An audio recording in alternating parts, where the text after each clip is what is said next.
ஒரு பாடல், ஒரே ஒரு பாடல் ஒரு சாதாரண பையனை உலகமே திரும்பி பார்க்க வச்சது.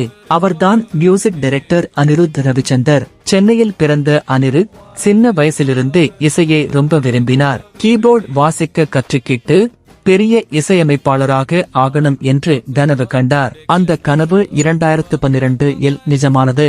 3 படத்தில் வந்த வாய் திஸ் கொலவெரி டி பாடல் வெளியானதும் இணையமே அதை பற்றி பேச ஆரம்பிச்சது. உலகம் முழுக்க அந்த பாடல் வைரலானது.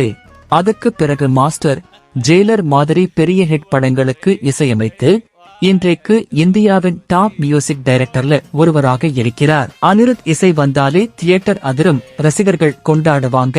கனவு இருந்தா ஒரு நாள் உலகமே உன்னை திரும்பி பார்க்கும். அதுக்கு அனிருத்தான் மிகப்பெரிய உதாரணம்.